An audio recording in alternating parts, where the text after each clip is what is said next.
琵琶湖に浮かぶ竹生島。古くから人々が引きつけられてきたこの場所には、深い歴史が今も静かに息づいています。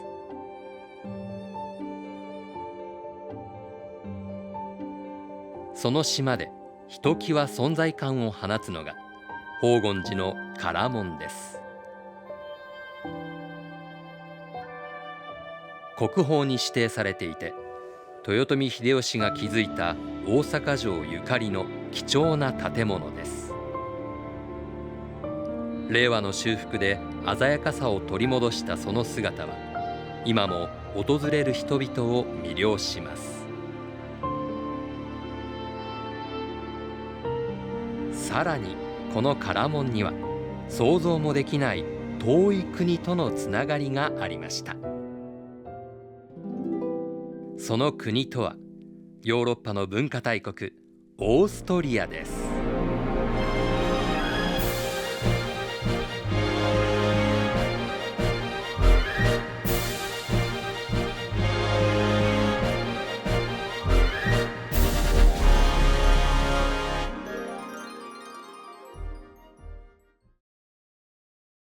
この唐門は1583年、時の天下人豊臣秀吉によって建設が進められた大阪城の一角。そこにあった極楽橋の入り口部分だったと言われています。大阪城とその一帯では、1615年豊臣滅亡の戦いとなった大阪夏の陣が起き、至る所が戦場となりました。その際、天守をはじめとする城の構造物の多くは焼失してしまい、現在に伝わることはありませんでした。今私たちが目にする大阪城は、夏の陣の後、徳川幕府が再建したものを土台として修復が繰り返された、元の姿とは大きく変わった城なのです。現在の大阪城にも、豊臣時代と同じく極楽橋と呼ばれる橋が架けられています。今の極楽橋は、鉄筋コンクリート造りで、架けられています。豊臣時代には、ここに、やっぱり極楽橋があったんですけれども、その橋は屋根と、廊下がついていて、そして彫刻とか黄金で飾られた、素晴らしい橋だったというふうに、記録が残っています。豊臣時代の極楽橋は、城に外国の使節団を迎え入れるために架けられたと伝えられています。再現された当時の姿です。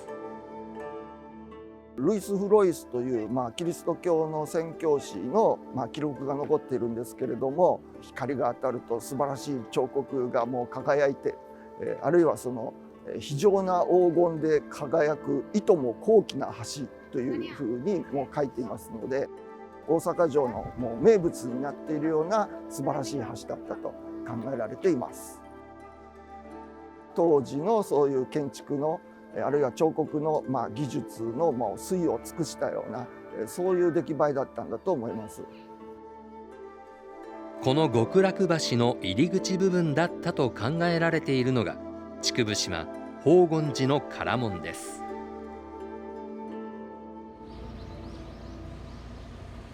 実は夏の陣直前に遠く近江の竹生島に移築されたことで、現代まで失われずに残っているというのです。一体大阪城の極楽橋がどのように竹生島に移されたのか、その歴史をたどっていきましょ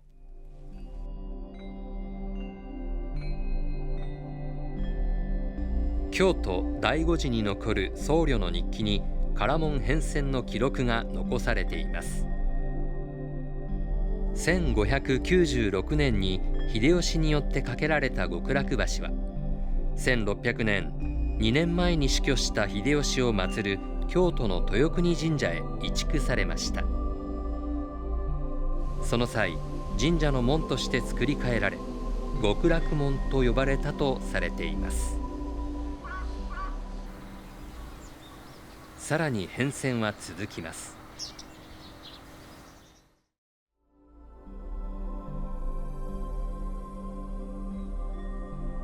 京より豊国極楽門、大夫より竹生島へ寄進により小墓地始む。京から豊国神社の極楽門を内府徳川家康の命より竹生島へ寄進するため解体を始めた。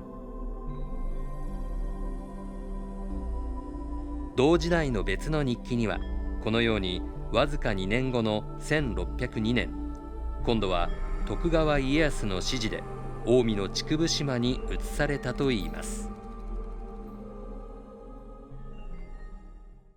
なぜ移築先が竹生島だったのか、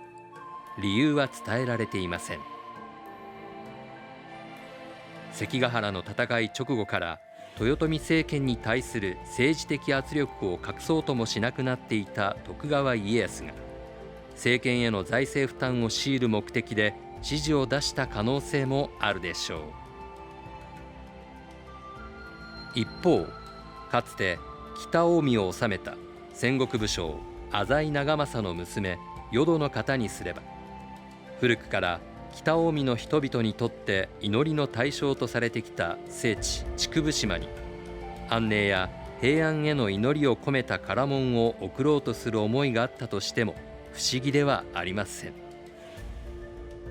いずれにせよ、こうした数奇な運命によって唐門は現代に伝えられたのです。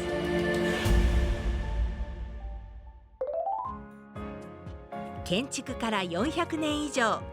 唐門はすっかり色あせていたんですね。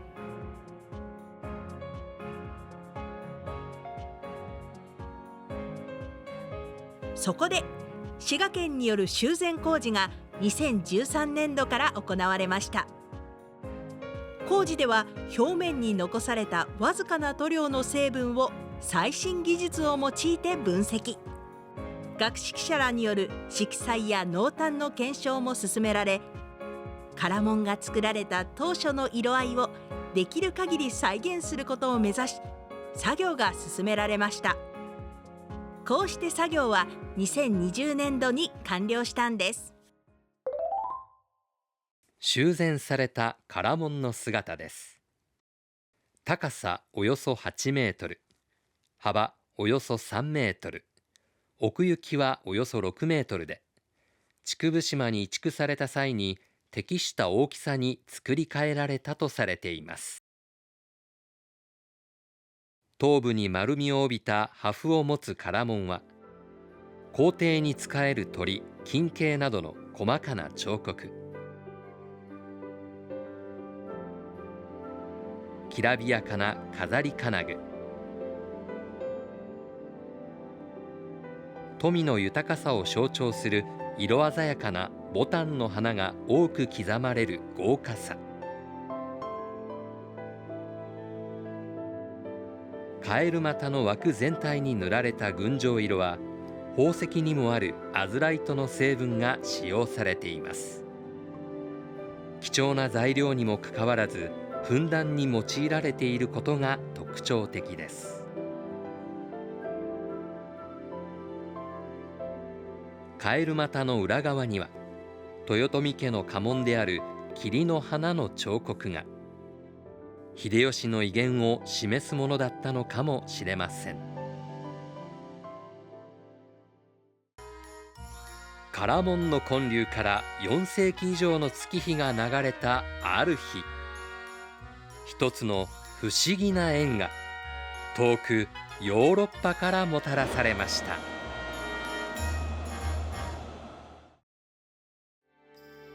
琵琶湖に浮かぶ竹生島に残る唐門。竹生島へと移されたことで、直後に起こった大阪夏の陣の戦果を免れました。数少ない豊臣時代の大阪城の建物として注目されています。この唐門との不思議なつながりが発見されたのがオーストリアです。その情報は2006年、大阪の関西大学に届きました。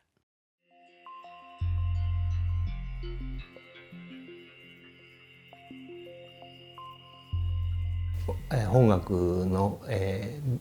ドイツ語のビットカンプ先生と、ケルン大学の MK、先生がお二人私の研究室に来られまして、で、何事だと思うと、ちょっと見てほしいものがあるんだという形で大きい写真と小さい写真をいくつか持ってこられて、これなんだということで屏風の、一つずつのパネルの写真を見せられました。これがその写真に写っていた屏風です。1650年頃、江戸時代初期に作成されたとされる日本の街を描いた屏風絵でした。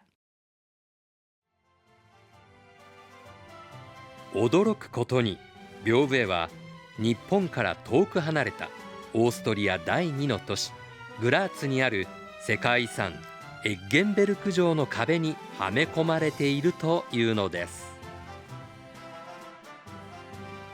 日本の間と名付けられた部屋に飾られている屏風絵は8枚に分けられた状態で壁にはめ込まれていますが、保存状態は極めて良好です。屏風はオランダ商人によって長崎の出島から持ち出され、はるかオーストリアの貴族のもとに届けられたと考えられています。1650年頃の屏風でここまできれいに残っているのは本当に珍しいと思います。1パネル1パネル、エッゲンベルク城では、壁紙のように使われていますけれども、あそこまできれいに残っている屏風というのは非常に珍しいものだと思います。天守の形状などからなんと豊臣時代の大阪城と城下町が描かれていたと分かりました。この時代の大阪城が描かれた絵は珍しく、それが海外に残っていたことからも注目を浴びました。後に豊臣記大阪図屏風と名付けられるこの屏風絵には、あの竹生島宝厳寺の唐門、幻の極楽橋の姿もはっきりと描かれていたのです。その絵は光が当たると黄金で輝くと、宣教師ルイス・フロイスが表現した姿を彷彿とさせます。お城にまず注目がいて、すぐさまその下にカラフルな極楽橋が描かれているので、描き手の方、絵師の方からしてもやっぱり見てほしいポイントっていうのは細かく丁寧に、あるいは華やかに描きますので、そのあたりはやっぱり極楽橋に注目してほしいというのがありますね。豊臣時代の大阪城極楽橋を描いた他の屏風絵では、フロイスの表現にあった様子を確実に読み取ることはできませんでした。フロイスの表現に符合する姿が描かれたこの豊臣記大阪図屏風の発見こそが、竹生島宝厳寺の唐門が極楽橋だとする根拠をさらに強めることになったのです。屏風が見つかったオーストリアと琵琶湖の形、実はそっくり。琵琶湖とオーストリアは控えめに言って瓜二つだと思います。 SNS でのこんなつぶやきがきっかけで、今滋賀県とオーストリアの交流が盛んになっていることをご存知ですか？去年開催された大阪・関西万博では、お互いの若者たちが音楽を通して絆を深めたり、滋賀県の副知事が現地を訪ね交流に関する覚書を交わしたりするなど、いよいよつながる滋賀県とオーストリア。この度宝厳寺の住職らがあの屏風絵のもとを訪れました。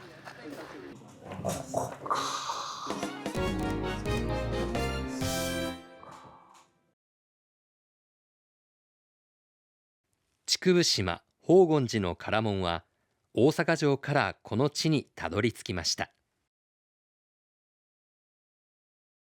豊臣時代の大阪城から現代に残る稀有な建物ですが、この唐門が描かれた豊臣記大阪図屏風がオーストリアエッゲンベルク城に飾られています。去年秋、エッゲンベルク城の築城開始から400年の節目に合わせ、宝厳寺の峰住職や関西大学の長谷教授が視察団として招かれました。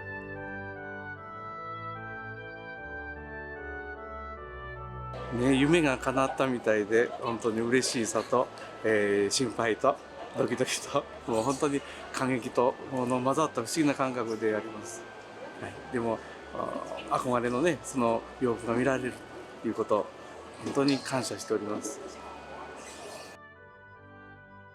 日本からおよそ9000キロ離れたオーストリア。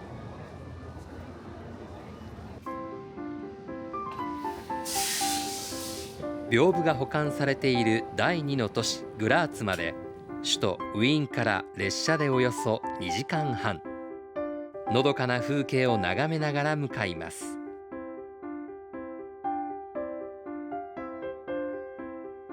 オーストリア南部、丘と川に抱かれた町グラーツ。歴史ある美しい町並みと豊かな食文化が息づく場所です。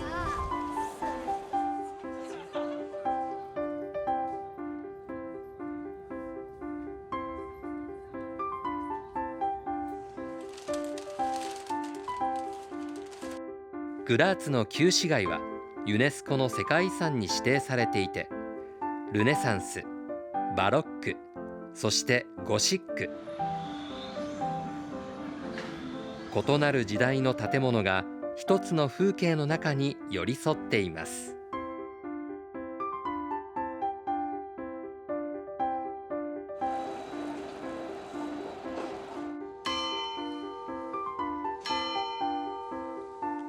街の象徴シュロスベルクの時計塔。通常の時計とは異なり、長針が時間、短針が分と逆に配置され、グラーツの時を刻んでいます。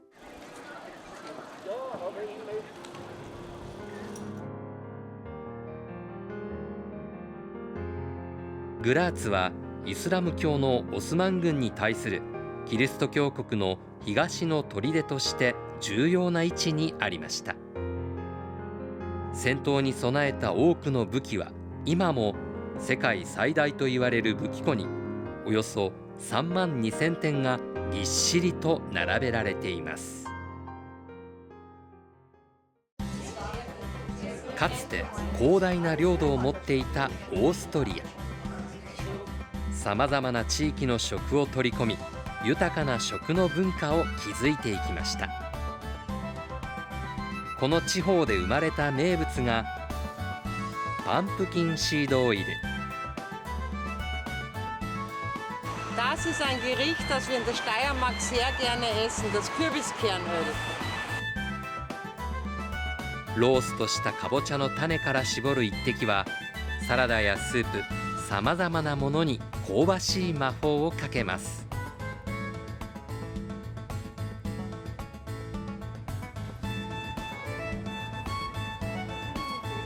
訪ねさせていただくのも楽しみですし、またエッゲンベルクの先生方にお会いするのも楽しみにさせていただいております。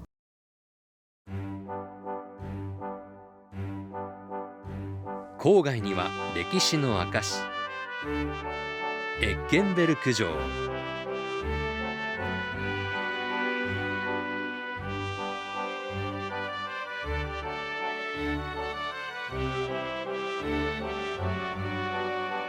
築城開始から400年、宝厳寺の峰住職らがエッゲンベルク城の学芸員らと笑顔で挨拶を交わしました。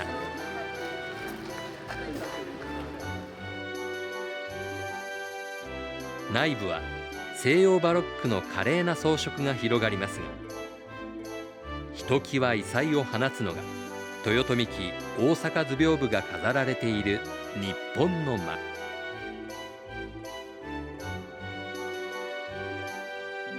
峰住職長谷教授にいよいよ屏風との対面の時が。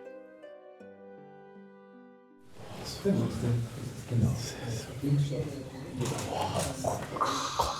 生これで写真で見てる。すごい。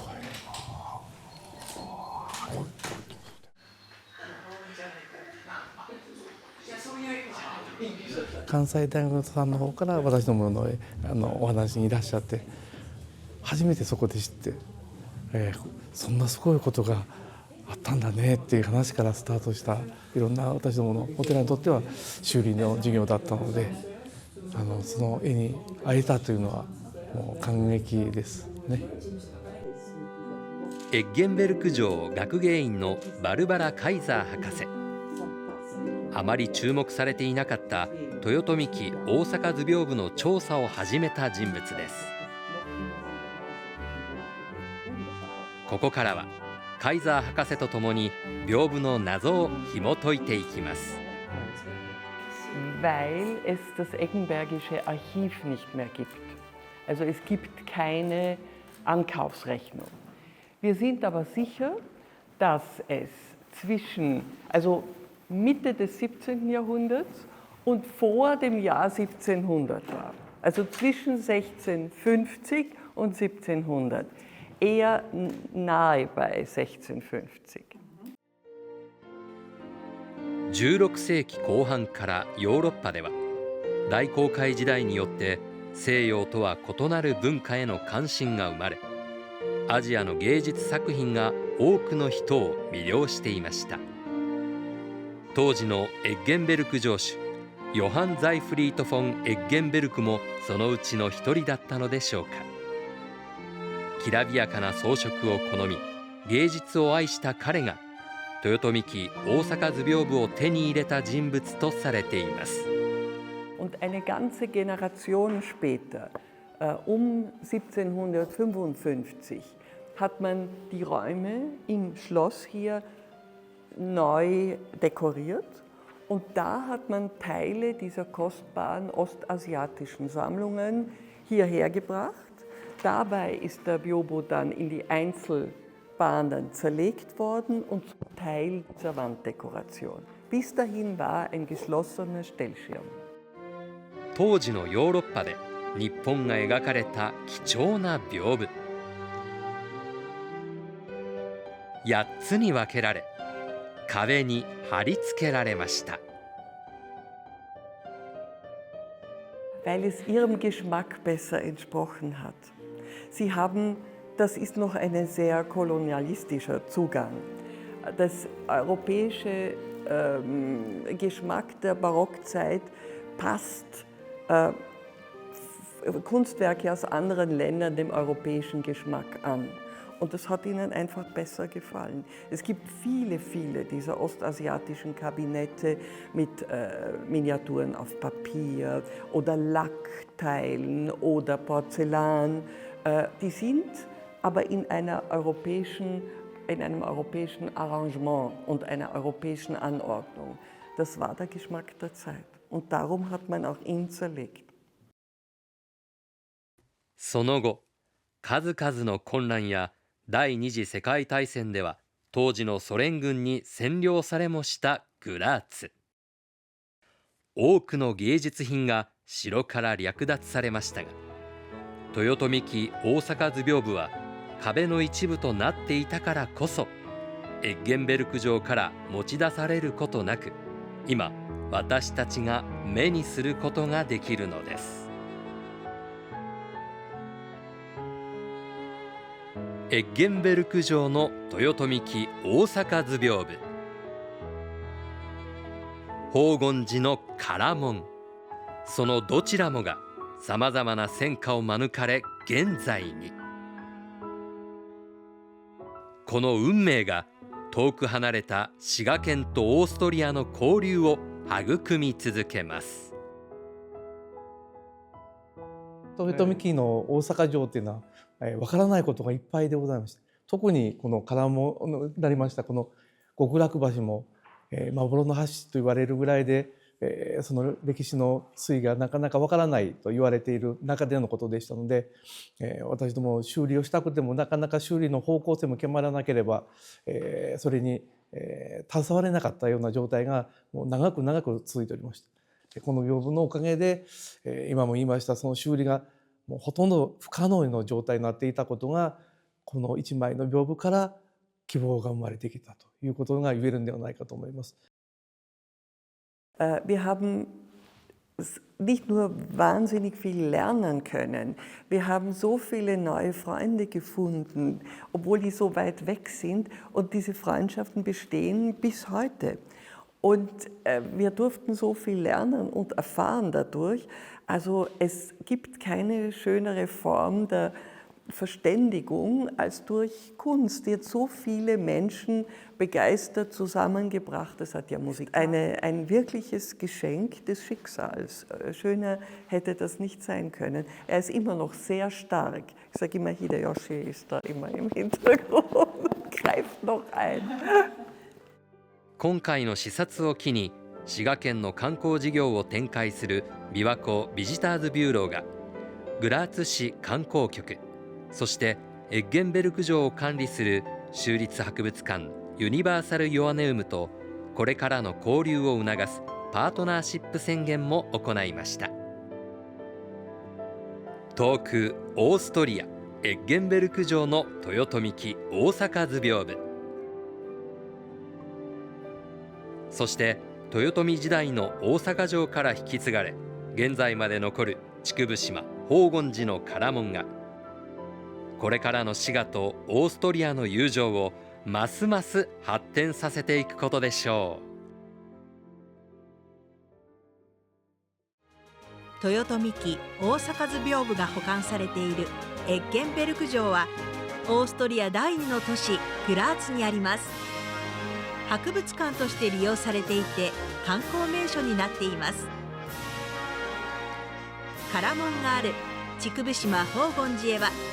今津港や長浜港からは琵琶湖汽船が、彦根港からは近江マリンが観光船を定期運航しています。詳しい運航情報はそれぞれのホームページをご確認ください。